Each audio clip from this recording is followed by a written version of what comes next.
Hello, everybody. Today we're going to talk about mental health for gamers, and we're going to start by reading out the World Health Organization's description of a gaming disorder and take it from there. Since this is the first video I've made on this topic for gamers, we're going to start with the basics and cover the basics without getting into anything specific. But I'm going to make it very relevant to all you Skyrim players, Fallout players, and Oblivion players. So pay attention.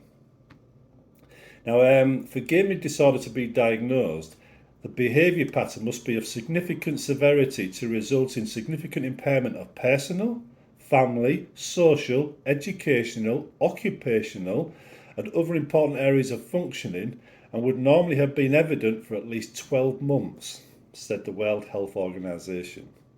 So basically, you're gaming, if you're playing Skyrim right, not non-stop, and you're telling people to F off whilst you're in the middle of killing a dragon, and that goes on for 12 months, and people start, just leaving you, or stop being friends, or you stop attending work, or you don't attend school, or you just neglect your partner, your wife, the one who doesn't want you gaming all the time, that wife, right, or whatever, your girlfriend, you've got a gaming disorder if it goes off for 12 months.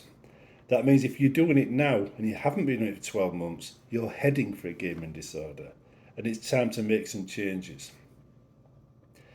Right then, since we've established what a gaming disorder is, let's go through a few points that we all know and see online and on forums and in multiplayer games all the time that is evidence of this taking place. First of all, forum rages. You ever seen people who have been on a forum, a gaming forum, and they're up there every day reading every single post?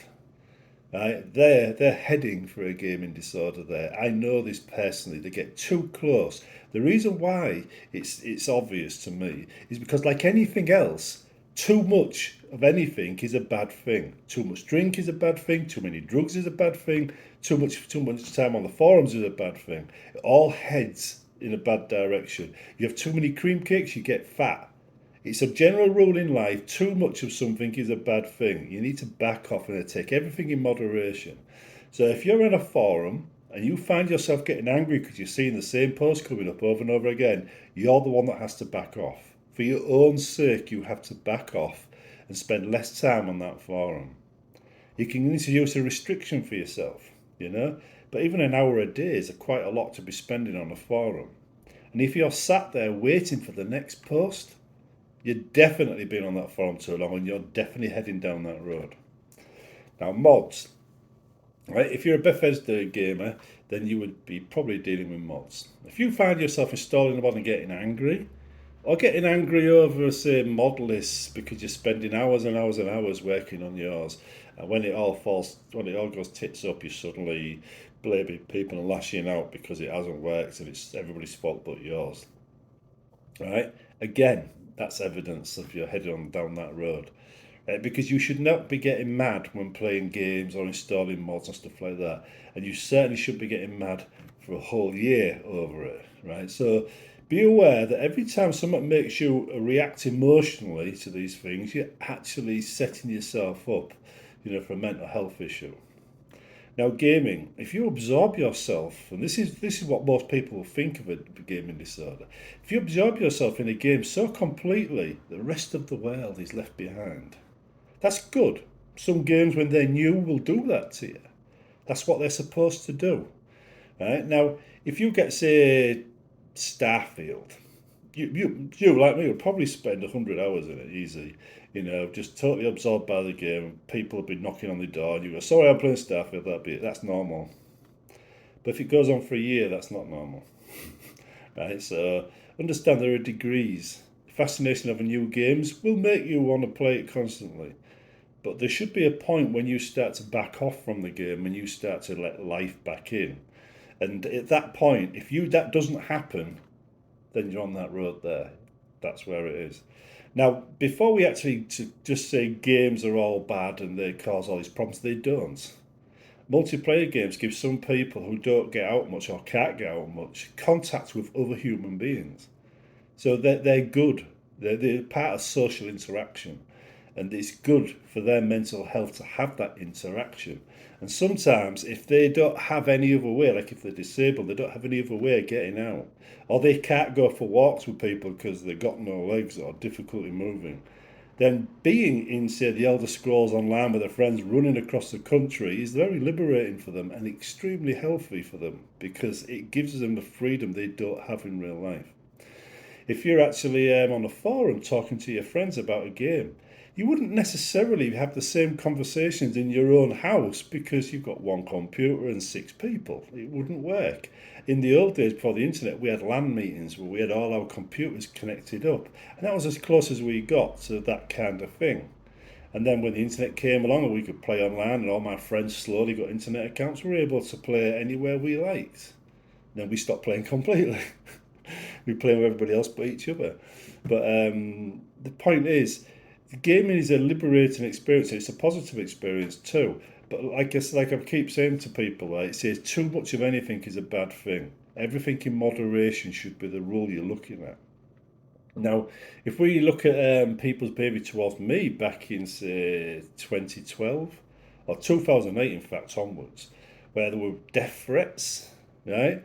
Trying to hack my forums and my website, coming to my site under fake names to get software that used to be available for free until they started attacking me. As in free, as in you could just go and download it from any place, right, and not being charged for, right? It says, actually, free is the wrong word, isn't it? It says unrestricted access.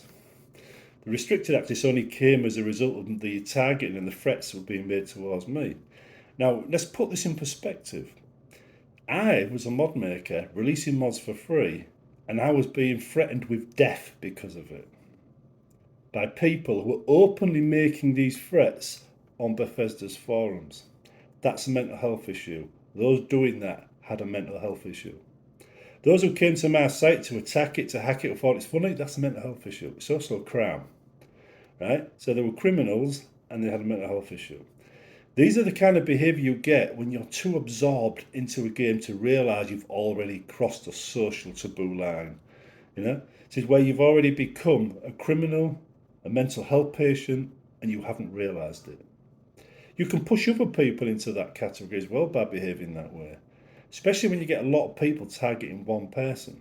Like back in the day when certain models like Alien Sloth were targeted by trolls and others like me. And many mod makers left the community because they were targets of that kind of behaviour. So it wasn't uncommon. It was quite common for mental health patients, so we call them, right, to attack people over petty things. I mean, Alien Sloth was a woman making mods for women, right? And best description is teenage boys were having meltdowns over it because they weren't making mods for boys or men. And I thought to myself, well, she's a woman, she's not a lesbian. But anyway, the point is, everybody's entitled to their opinion. So we'll start with this whole series off with this one rule of thumb that people should apply, right? And people might not like it, but it's a good rule to learn for life generally. And that is, everybody's entitled to their opinion, but you don't have to agree with it. You've just got to respect the opinion. That's the first rule. Adopt that to start off with. So if someone says something that you disagree with, accept it that is their opinion, and you can't change that opinion. And no matter what shouting or hitting or punching is going to make them agree with you, just accept their opinion as is, respect it, and say, sorry mate, I disagree with you, I'll stick with my own opinion, thank you very much. That will help, especially with interacting with other players in the Bethesda community especially, that will help you keep level-headed and enjoy your gaming without getting into massive arguments and immature fights on forums. That's the starting point. See you in the next one.